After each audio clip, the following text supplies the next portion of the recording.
Þetta er verkefni 23 lögbækur, liður 1 og við ætlum að útbúa okkur forsíðu við verkefnið.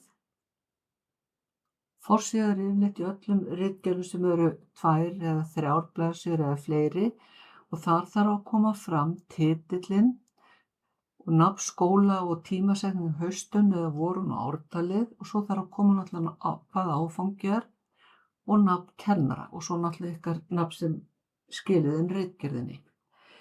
Þessum hlutum má raða á forsíðuna nokkuð frjálslega en allavega er venjan að hafa titilinn svona fyrir ofan miðjuna á síðunni en nú ætlum við að reyndar að nota tilbúið snið sem hægt er að fá fram í Word og passið að vera hér með bendili fyrir framan textann eða fremst í efnisyfirlit og undir Insert Cover Page getum við valið alls konar tilbúin snið, mörg mjög fín, en veljum samt alltaf eitthvað einfalt.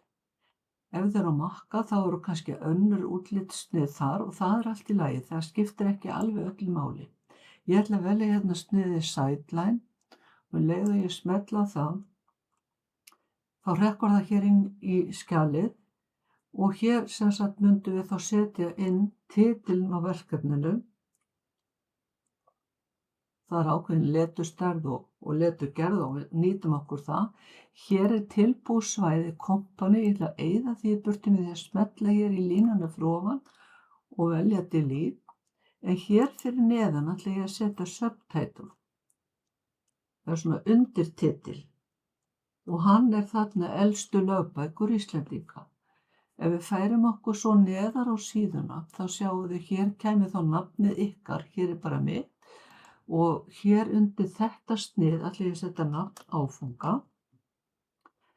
Ef þið sjáu þá er þetta inn í töflu, þetta er tafla hérna neðst á síðunni og þannig að það hreyfist ekkert til og það eru svo tilbúin svæði en við getum líka farið hér niður fyrir og þarna ætla ég að setja nafn skóla, þið setið ykkar, ýtum svo bara Enter, önn og ártal, það getur verið haustönn eða vorönn.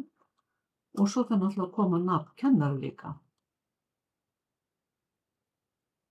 Og það þarf að vera þá fullt nafn. Og svo náttúrulega getið þið breytt leturgerð og leturstærð alveg að yfirlega en reynum að hafa samt svona þokkalega þetta sjáist. Svo getur þetta kannski verið fullstórt en það fer svolítið eftir hvað titillinn er langur. Hér er 44 punktur letur, við getum valið 36. Það skiptir ekki öllum máli því svona skoðið hvernig þetta lítur út á síðunni. Titill og undirtitill og svo nauðsynlegar upplýsingar sem eiga alltaf að vera á forsíðu.